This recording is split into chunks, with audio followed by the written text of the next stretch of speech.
Hello everyone, this is Alex, Ukrainian civilian. Welcome to my channel. I'm going to focus this video on a couple of next topics. Russian speakers and Ukrainian speakers. Whom to believe or not to believe. Retreat from Lysychansk. Russian gesture of goodwill on Snake Island. And of course multiple armor depots explosions that happened recently. Let's start. Russian and Ukrainian speakers. I heard multiple times from different foreigners from different countries that it is difficult to find out a proven trusted source of information. And that's why some of them follow pro-Ukrainian speakers, some of them follow pro-Russian speakers, and today I'd like to discuss and give you a couple of insights about them, what they tell, what they do, and how they try to affect the audience. So let's start with Russian speakers. Russian speakers are divided into two categories: pro-Russian and anti-Putin. The second category, despite they do not support this war, are not close to me. I will record probably another video about this, about good Russians, but let's talk about pro-Russian speakers, both official and unofficial. And let's start with a very specific person. I mean the official speaker of Russian Ministry of Defense or Ministry of War, Chronicles. Basically this person is soldier. I mean, he is a military specialist whose task is to provide, first of all, the internal audience with information about the current combat activities of Russian army. There is only one specific thing you need to know about him, is that he takes over cities a couple of times. He lies about Ukrainian losses, because first of all, we lost all our aviation and military infrastructure in the first weeks of war, but Russians still continue to shut down our planes, destroy our anti-aircraft systems. They destroyed everything that West supplied us with, and of course it's ridiculous. Basically, his main task is to continue build up this message for the internal audience that everything goes under the plan. There is no need to follow him, to watch official Ministry of Defense information. If you are not it's my personal opinion, you can do whatever you want. The next person is Kadyrov, or Ramzan Akhmatovich Kadyrov. The head of Chechen Republic and probably the only Russian governor of all regions that has the right to talk about the war. All other governors, they try to avoid sending any messages except some official ones, and it makes him a very outstanding person. He took Mariupol for about 40 times. He took over Severodonetsk 6 weeks before it was actually taken over. And of course, his Muslim Orthodox position makes him look like a clone. And that's how we call him. Because basically, he is just a loyal Putin's army man that wants to fight for Putin in order to get more donations from the federal budget. That's why I also do not recommend to follow him. Of course, if you don't want to have a laugh. The next speakers are unofficial. Most of them are SS code military journalists, or in Russian военкорс, военный корреспондент. Those people are very different in their rhetorics, in their styles, etc. However, they also do not criticize Putin. So some of them might criticize Russian Ministry of Defense because there are problems on the front line. However, they do not criticize Putin because Putin is the best, Putin is Tsar, and you cannot criticize him. if you don't want to be imprisoned. Examples of those wankors are Pegov, Kots, and another person that stands close to them but is a little bit different. It's Russian terrorist Strokov's Girkin, the person that captured Slavyansk in 2014. His position is quite opposite to official Russian speakers. However, he also believes in the glory of Russian army. He doesn't criticize Putin, and it also makes him a crazy imperialist. So, this being said, it's very important for you to know that of course you can follow Russian sources. Do you need to believe them immediately without any proofs? Of course not. You can do this like I do, because I follow a couple of these propagandists in order to receive information from the other side. It's normal. But I highly encourage you to check all facts published by those representatives of Russian medias, official, non-official, etc. Let's move on to Ukrainian speakers. The situation here is not simple and straightforward, because first of all, the only official and trusted speaker from the government is Ukrainian Ministry of Defense. They do have some time lag, because they published some news about Lysychansk, Severodonetsk in a couple of days after it happened, for example, but they do not lie. Of course, I'm not sure regarding Russian losses numbers, because for me it's completely clear that you cannot calculate those losses carefully, especially when the fights are going on. That's why I think that you can follow them, but you shouldn't believe to numbers.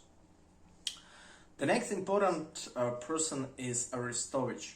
Alexei Arestovich, the counselor to the head of President Office of Ukraine. This is a very controversial persona because of his multiple lies, basically.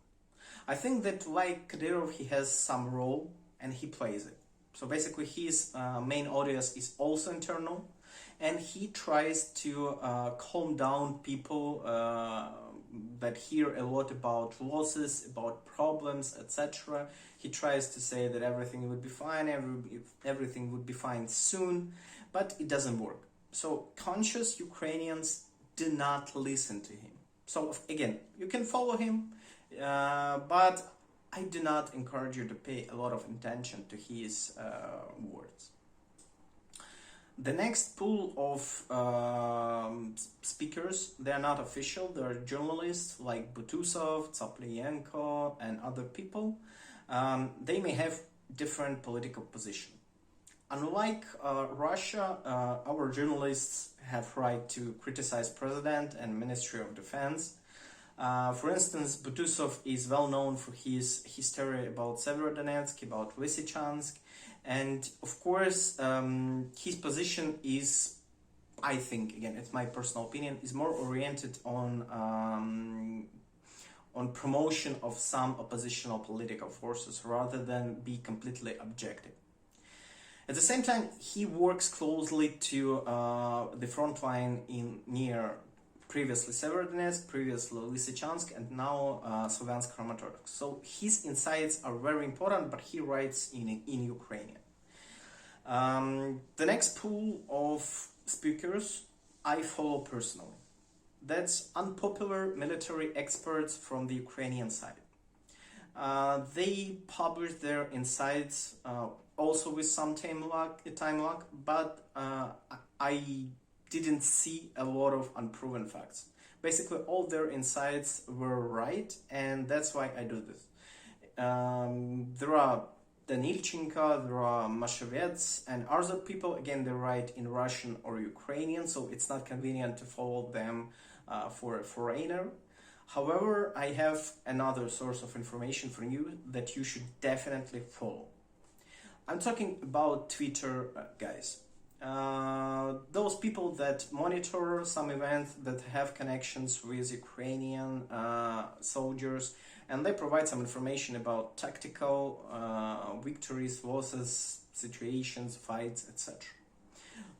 There are a couple of Twitter accounts I personally follow, and they're very useful. It's Defmon, Vasil2's, War Monitor. Thanks God to the built-in Google Translate, you can easily follow them, and I will probably share their Twitter accounts below this video, so you would be able to check them. They truly do a great job. I like them because again, as a regular civilian, there is fog of war for me. I don't know anything because I don't watch TV, and that's why their insights are very useful for me. But again, it's my position. So let me conclude. There is a lot of controversy and public speakers on both sides. There is one important difference between Ukrainian and Russian sides. Ukrainians don't try to calm down the internal audience massively because it doesn't work. We know everything is very hard. Everything is very difficult. Our soldiers die. Our economy is ruined. But again, we do not pursue to hide every bad news like Russians do. So it's my personal opinion, and if you have any questions, feel free to write them down in comments. Let's discuss recent news from Ukraine, from the front line, quite quickly, because I suppose you already heard about everything, you read everything, so let's start from Lysychansk. As far as you know, Ukrainian army decided to retreat from Lysychansk in order to avoid the encirclement. I highly support this decision because it would be the repetition of Mariupol. We would have a lot of losses there because of incredibly high Russian advantage in artillery. That's why I think that aligning of the front line and making more stable is very important for us. And I was wrong, basically, because I thought Ukrainians will defend this city much longer. It didn't happen. However, Russian had losses during the attack of this city. So, what can I say? The Ukrainian society approves this movement. And now we are waiting what is going to happen near Slavyansk, Kramatorsk, and Bakhmut agglomeration. I won't do any forecasts because I don't want to make another mistake. That's why I will tell you that Ukrainians will fight bravely, but again, the lack of weaponry is just overwhelming. And it leads to multiple losses, especially among Ukrainian infantrymen. So, it's a very hard topic for us, but let's move to Snake Island. In the past week, Russians decided to make a gesture of goodwill and leave Snake Island. This goodwill was caused by multiple assaults of Ukrainian artillery on Snake Island, where multiple pieces of Russian techniques were destroyed because it's a very small island and it's impossible to defend without sophisticated fortification buildings. So basically, this is how goodwill works.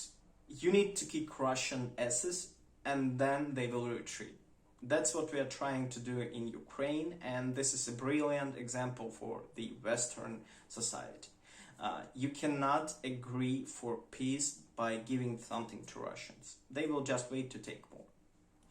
And the last news is about ammo depots in temporarily occupied Ukrainian territories, in Donetsk public republics, in Lugansk public republics.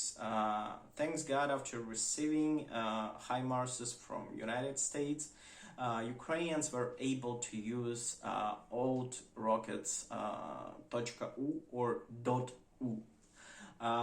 They helped us to hit huge ammo depots in Hrustalne, in Snizhne, in Donetsk, the past center, etc., and some other positions like in Melitopol.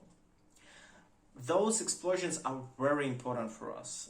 In my Twitter, I already retweeted the thread about how important is logistics for Russian approach.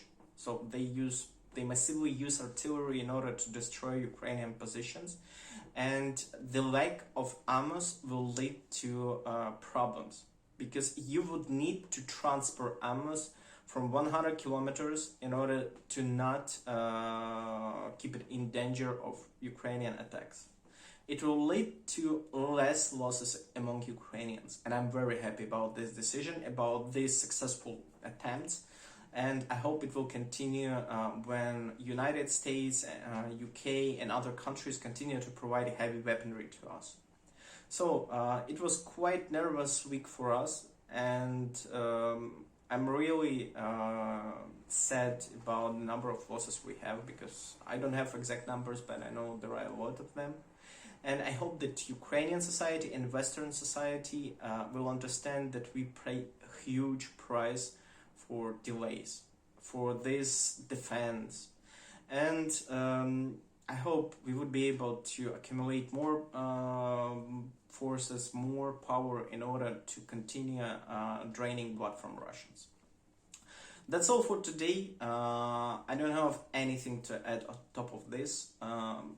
I hope you enjoyed these videos, and if you have any suggestions for future videos, please go ahead, leave them in the comments. I always try to respond as soon as possible to them, and I would be glad to tell you more about Ukraine or my perception of the reality. Thank you so much for watching my videos, and I wish you a wonderful day. Bye.